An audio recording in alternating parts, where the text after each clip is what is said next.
What's happening, everyone? Kyra and Ben back again. As you know, we are in the midst of awards season, so starting with a very big contender, a movie that got a lot of buzz over the summer. Our previous episode was Barbie, so we were talking about that, and this movie was actually released on the same day, same weekend, Oppenheimer, or as the kids call it, Barbenheimer.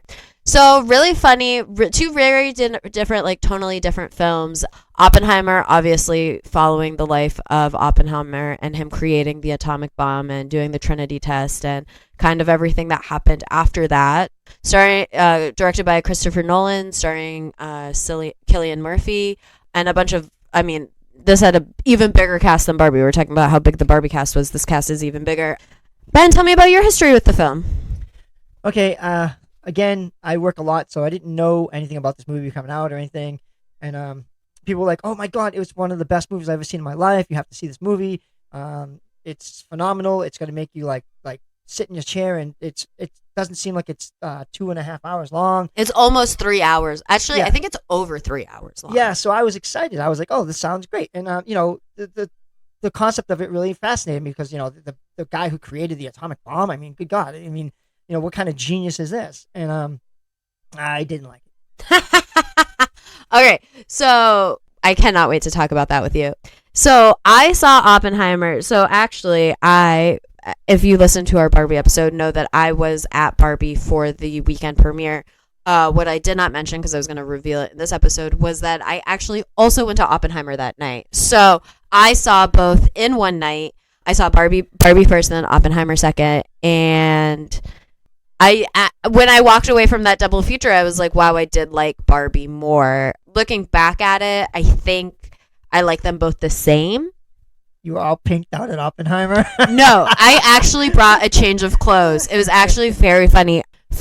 I don't think a lot of you follow me on Instagram. That's okay. But on my Instagram, it's very funny. I have all my Barbie outfits. And then I did bring like a pair of like black shoes and like a blazer to change into. And when I was doing my tickets, I was wearing a very distinctive dress.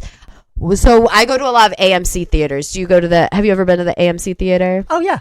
Okay, so there's a monologue that's done by Nicole Kidman, the AMC monologue. Everyone knows it. We come to this place for magic. A beautiful monologue, hilarious. I don't think Nicole Kidman's ever been to an AMC theater.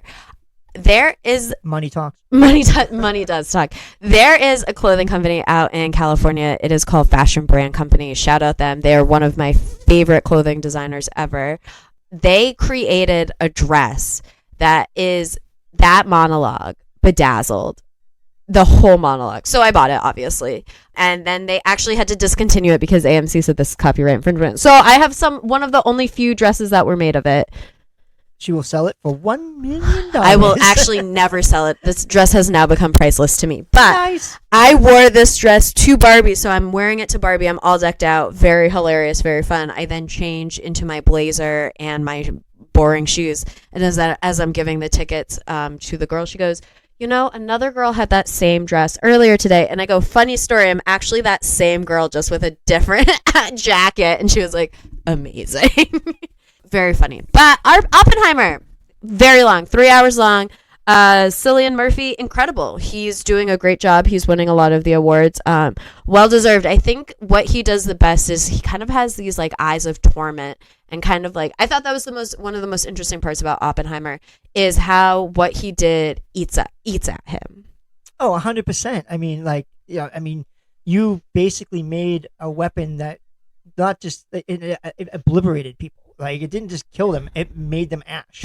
It did, and I think when he's having that conversation with the president, he's like, "Okay, we did it, but we shouldn't use it." And he's like, "LOL. Okay, thank you for your contribution to America." And it's like, what? It's like he's like, "Wait, what? But like, we're not going to use it, right?" And he's like, "Ha ha ha ha ha." And I think it just shows like how people in power will manipulate and kind of corrupt scientists and to do things that they need. Not saying that that's the main message of the story. Obviously, Oppenheimer was happy to do this. I mean, he created something so incredible, and he was able to test it and not blow up the world. And there are just these like really great like close-up shots of his face, and you can just really feel him. I believe you can just really feel him kind of just like spiraling and thinking about everything he's done. Yeah, there's one part where he's talking to another scientist. He goes, "We're either gonna blow up the world or revolutionize it." I Yeah. mean, and he's like, and then like afterwards they show him he's really torn about it. He's like, I don't know what we're gonna do, but it's kind of scary. It is. And I wish, one thing I do wish about the story, and I don't know, I mean, I did not read the book it's based off of, not really a historian. So if I'm saying things that the answers are out there, like, my bad. I wish that they followed more of the storyline of the students and like of the younger workers that were there, and they were kind of trying to unionize like against what they were doing because they realized like the weapon that they were making. And I thought that was incredibly interesting, and I wish we did see a little bit more of that than just the glimpses of it. Oh yeah, 100%. And like I think at one point they talked to Oppenheimer about it. Yeah, like they come to him, and one thing I liked about Oppenheimer that I didn't realize was like all his communist ties. And like I thought that was really interesting how he was like very supportive of the union, and like very supportive of like these students being like expressing their individuality and expressing their desires and kind of like coming together. I thought that was really interesting because to me it really cemented like who he was as a person and how he didn't really compromise with the US government. I mean, he did compromise by like giving them the weapon. Like I think he had to because they paid for it, but it showed how he really didn't compromise like who he was. I do believe Florence Pugh was killed. I don't think she was murdered. I do think she was killed. Oh, 100% to shut her up. Yeah. Yeah. Because they thought she might have information from Oppenheimer, and they totally killed her. Like, Yeah, they totally killed her. And then like her communist ties, they totally killed her. But I thought it was really interesting. I love Josh Hartnett in the film. I thought his role as like a scientist was like really cool. I really liked I don't know. I really liked everyone. Matt Damon, he was funny. There's a huge cast. Emily Blunt was great. Okay, so let's talk about Christopher Nolan and female characters. I don't think Christopher Nolan knows how to truly write a female character.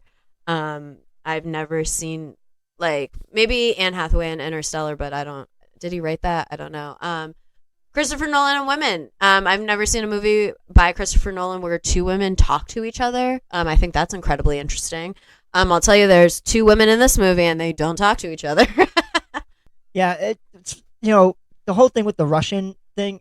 It talks about it a little bit, but that was like a huge part of American history. Like Yeah. the Russian trials were like something that like totally Were. devastated. Like it separated like friends, it separated coworkers. Like it was like a really bad manhunt. I mean, and everybody thinks that the Communist Party wasn't in America because you don't know that it was. At one point, the Communist Party was a strong party in America until like it wasn't. Yeah.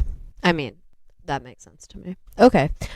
I don't know. The movie's good though. The movie's good though. So we follow Oppenheimer. Christopher Nolan, I will say stylistically, is an incredible director. Can't like his style, his technique is so good. He did use practical effects for the bomb instead of CGI, which I think is always commendable. Everyone knows how I feel on this podcast about practical effects. I think we should use them over CGI. Oh yeah, 100%. It's so much better. CGI like I don't know. Sometimes it comes out really good. Other times you just tell it's CGI. It looks awful. It is, and CGI really dates itself. And I don't like that. Kind of crazy. I don't know. I don't like CGI, so I really respect Christopher Nolan as this director that will use these practical effects, and I think it really pays off in the long run. My favorite scene in Oppenheimer is right after the bomb goes off, and Christopher Nolan and Oppenheimer is having to give a speech at that gymnasium. And okay, the sound mixing of this movie also incredible. Technically, this movie is, I think, beautiful. Technically, I think this movie is beautiful. The sound mixing is great. The practical effects are great. The scenery is amazing. And this scene that I'm about to talk about really blew my mind, like from a technical standpoint and from a visual standpoint. So he's talking to this gymnasium, and they're all cheering because America has won. We have bombed Hiroshima. And he is not celebrating. And you can kind of see him. He just, like, there's this big ringing and there's, like, all this white light. And then he starts seeing everyone in the crowd as, like, these Hiroshima victims.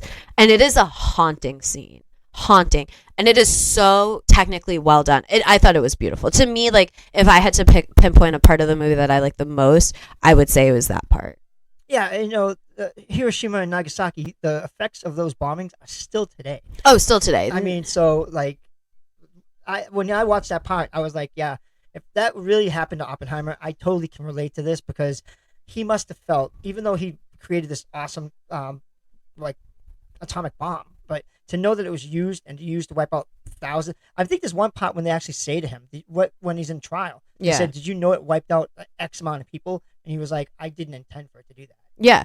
And okay, so now that we've brought up like the trial of Oppenheimer and like then the trial of Strauss, so this movie was much more of like courtroom film or like a trial film than I thought it was going to be, because you have Oppenheimer on trial flashing back, and then you have Strauss on trial kind of talking about it. Robert Downey Jr. does give a phenomenal performance. I think Rami Malek gives a phenomenal performance. Alden Eldridge gives a great performance. I forget the name of the lawyer, but he gave me a lot of like the prosecutor from Anatomy of the Fall energy, just like not as cool. I don't know. So to me, this is what's crazy, because the movie, maybe in the trailers I misunderstood them. I didn't really think it was going to be like a trial film.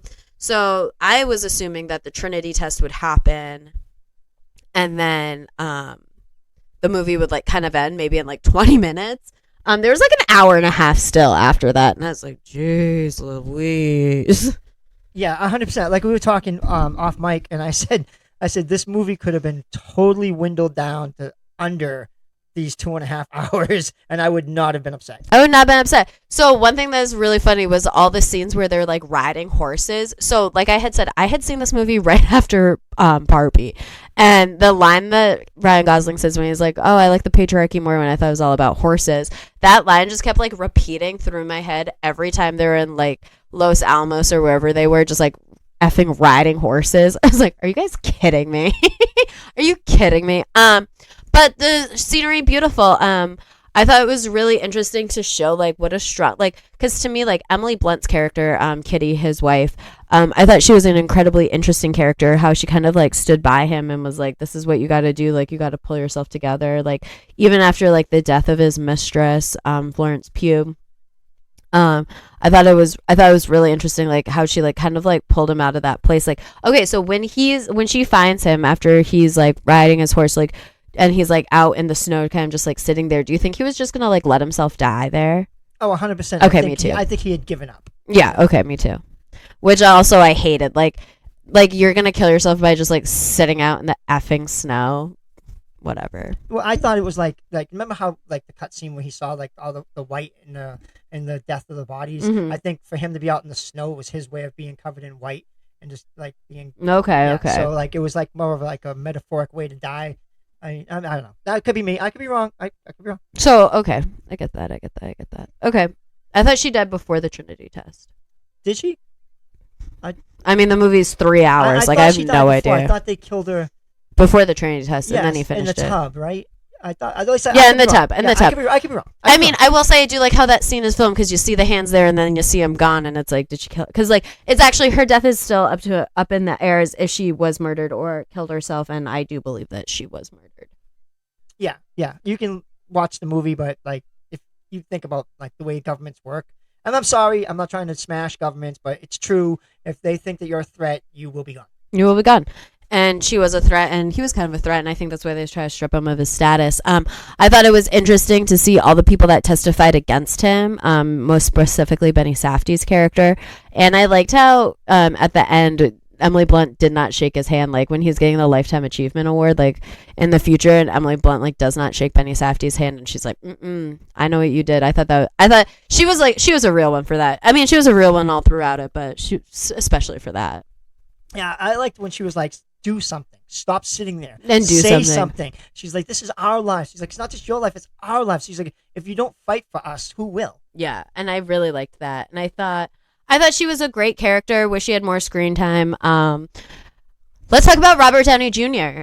He plays Strauss, who's like the leader who wants to become the head of an institute, and so they're like, he's on like a committee board to see, and I think he loses at the end. Oh yeah, he 100% loses. Because it comes out that he backed them trying to get Oppenheimer in trouble. And he's like, did it hurt me? And they're like, yeah. The guy's like, oh no, you're good. And he's like, no, it hurt me, didn't it? And they're like, yeah, you lost. You lost.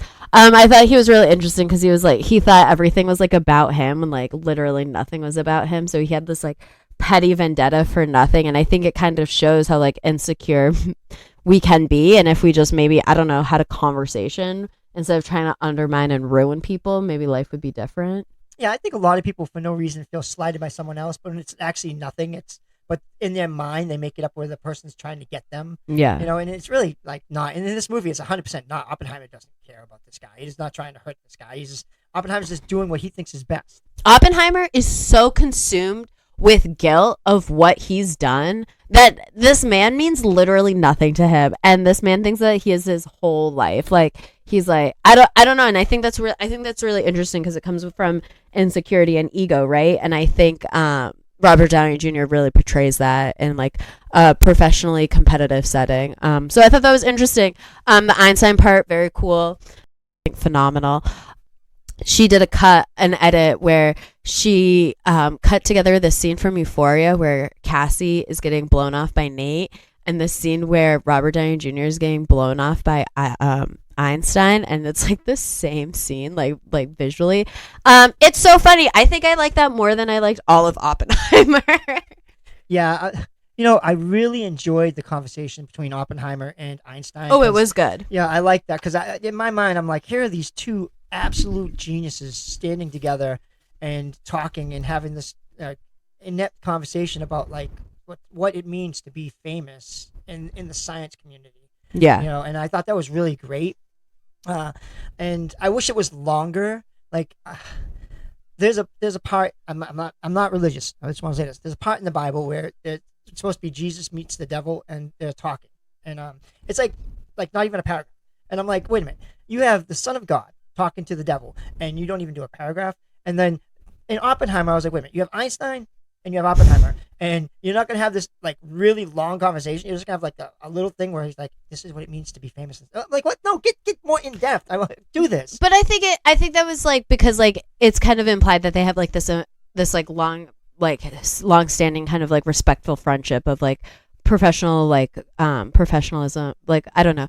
But I did think it was interesting, and I do wish it was longer. But okay, so like my dumb brain, I didn't realize that Oppenheimer and Einstein like were alive in the same era. I had no clue myself. so you're not alone on that. I was like that like really took me aback, and I was like, oh, I didn't realize like. But then it was like cool. So my sister Ariana and her boyfriend Toby, they are both physics PhD students.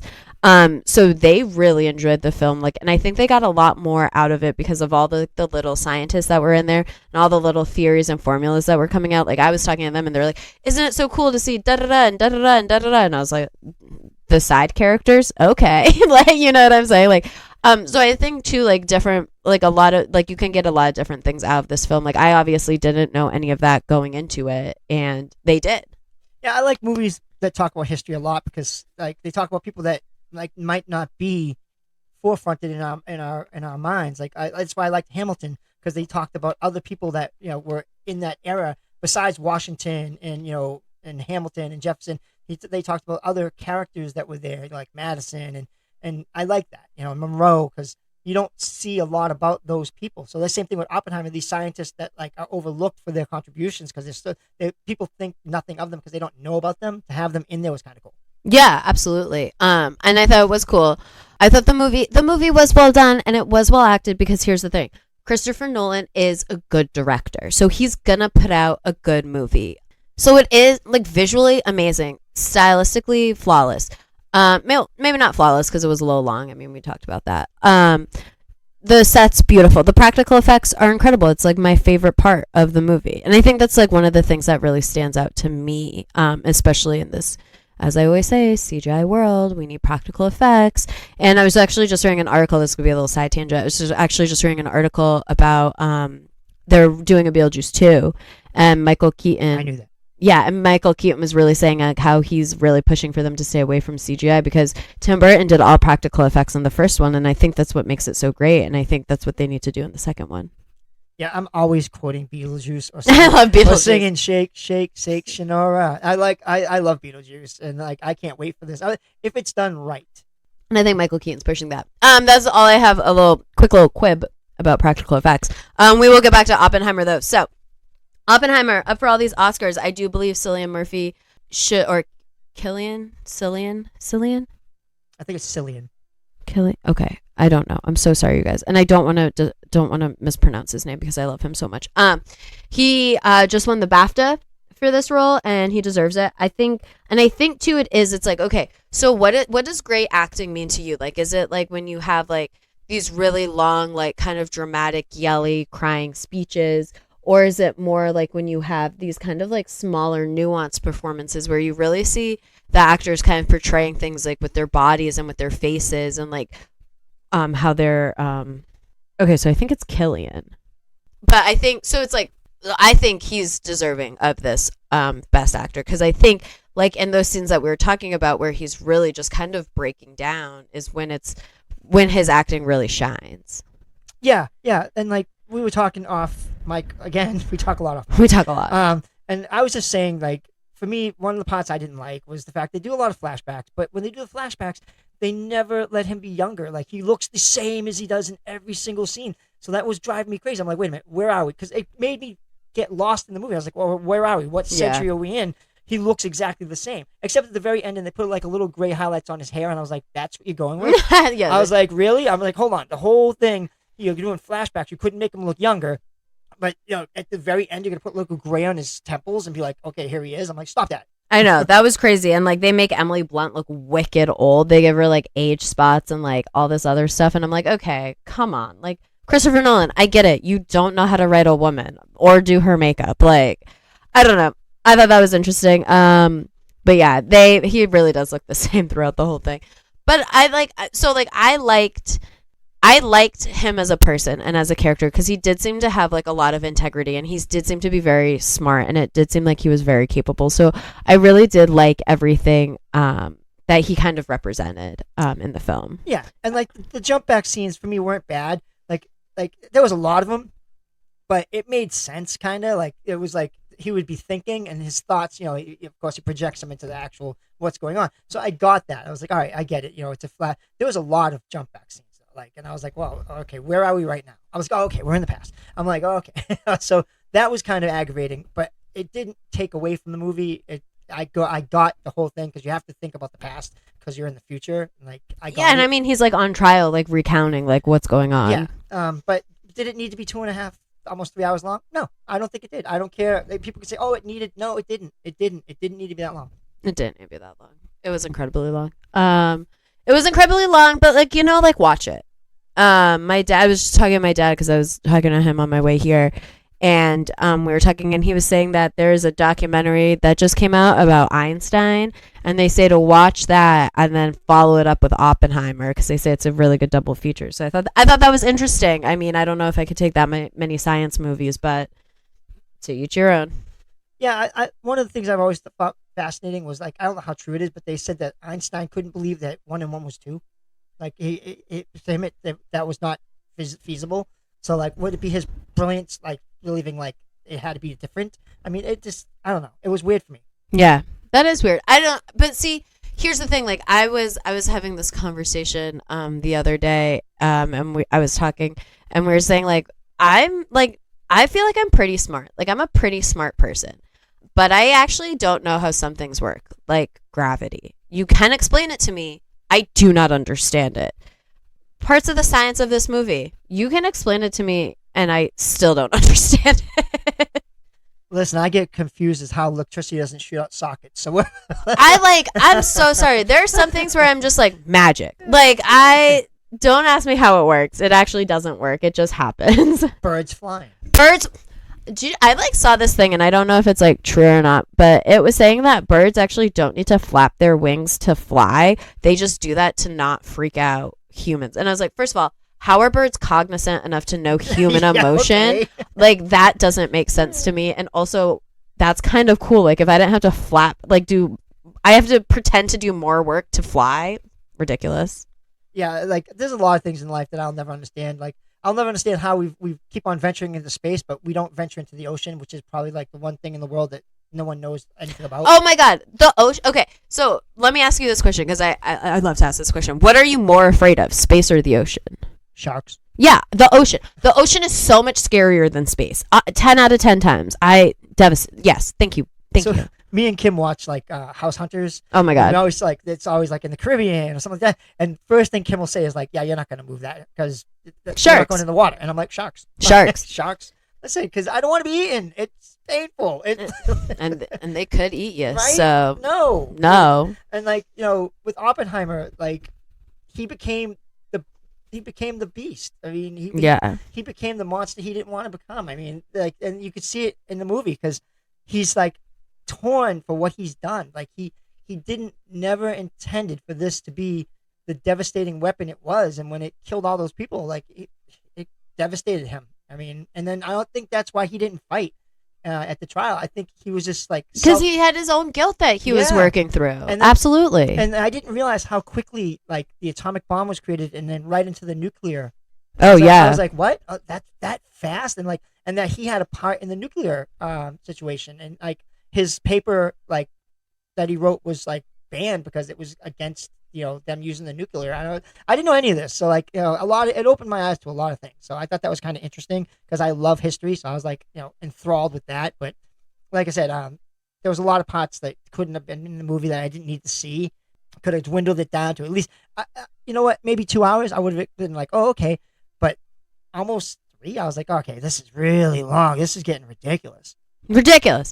Cut out all the scenes of them riding horses. There's 40 minutes right there. No, I'm just kidding. It's not that many riding horses scenes. I like horses. Okay. Well, the patriarchy, when I thought it was made of horses, I was way more into it. So, but no, Oppenheimer is really good, and I totally agree with that. Like it is long. He does an amazing job. He deserves every award that he's getting. I don't know. I think it's interesting. I think it's a good concept. I think it's an interesting movie to come out at this time. I think it's a very interesting movie to come out at this time. I think a lot of the discussions around it have been incredibly interesting, especially with everything that is going on in the world. I don't know. I think it's really interesting that they picked this movie to come out, but it's good. It's good. Cillian Murphy deserves every award that he's getting. It's a good movie. I think it's coming to Peacock or HBO Max soon. It's already on Peacock. It's already on Peacock. Do not listen to me. So when we covered Barbie, that's on HBO Max. Yes, it is. And then Oppenheimer is on Peacock. So do a double feature. Don't do a double feature. I don't know. The way that these two movies kind of like took the summer by storm, I thought was really interesting. Only because, I don't know. I didn't think like I guess they're really big, but like to compete with, I don't know. It was a huge phenomenon. Yeah. Oh yeah. Like Oppenheimer was like the thing. Everybody talked about it. Like I remember my friend Luke that works with me at Trader Joe's in Nashua. He works in the movie theater, and he was talking how like he was a bartender, and they had to come up with like this pink drink, and like everybody's wearing pink, and it was like this big, gigantic, like groundbreaking thing for the world. Like people like came from everywhere to watch this movie. Oh my god, the movie took everyone by storm, and I thought I did it true. I went that opening weekend knowing that it was going to be crowded. I went to 2 basically sold out shows, but I knew I had to because I knew there's only going to be. Like, the movies I now think are, like, finally back, baby. Like, we had movies were kind of dwindling, kind of, like, we're getting bored with them. Then the pandemic hit, and now I think we're coming out of it, and I really do think the movies are back, and I really do think making interesting films are back, and I think now people are a little less encumbered by, like, I mean, there's still obviously studio notes and studios that impede in films, but I do think that movies are really coming back in a big way, and I think this was one of the weekends where we really saw that, and I think it was so interesting to see like the 2 different types of crowds that were there, but both all equally like enthralled in the film.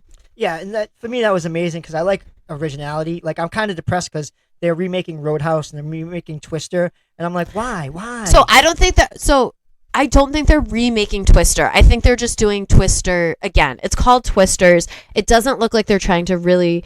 I think that it's more paying homage to the first. I am really excited for Twisters because I'm sad about this. I know, but I don't think it's like a full remake. I think is it Holly Hunter? Helen Hunt. Helen Hunt. Sorry, I always confuse 2 H's. I always get them confused. Helen Hunt. Like I don't think she's in the trailer, but I do think that she would come in and do like a surprise appearance. Cow, like they're same cow. I think I don't know. I think it's gonna be really well done. I'm really excited for Twisters. Yeah, I just happened to see the trailers for it and like Roadhouse. And I was like, why would you remake Roadhouse? But I'm like, you know what? They might be better. They could be better. I mean, I'm just waiting for them to remake Saturday Night Fever. You know what I'm saying? Like right. At this point, nothing's sacred. But Walking Tall was a bust. I was kind of sad. How are you gonna make a true movie about Buford Pusser and have The Rock play him. Oh my God, I know, I was right? like, what? No, that's not. How are you gonna have him be Buford Pusser? I'm like, stop it. But I'm hoping that these do better. I think they will. Here's the thing. I think they will. But back to Oppenheimer. Definitely watch it. Do I think it's like the seminal movie of 2023? No. Do I think it's a great movie that came out? Yeah. Very technical. Watch it for the technical parts of it. The production, the sound mixing, the sound editing, the cinematography. Like, it's all beautiful. The practical effects. Like, it's fascinating. The work that went into this film is phenomenal. I 100% agree. If you get a chance, watch it. Watch Barbie. Watch the Flower Moon. Killers of the Flower Moon. Yes. Watch those. We'll probably be doing one on that, and definitely going to be doing one on the holdovers. The holdovers. So we got a lot of stuff coming up, and it's going to be fun. We're going to talk about Kyra's trip, and it'll be a lot. Oh my God. Yeah, if you guys want to just hear me talk about my trip, stay tuned. That episode will be coming soon. So again, thank you guys for listening. We are in award season, so we are going to be covering a lot of those award films. But as always, write in, give us suggestions, tell us what you're feeling. We're a big community and we're a big family. So sorry that I was gone for so long, but now I'm back. Woo woo. All right, catch us next time on Woz Happening.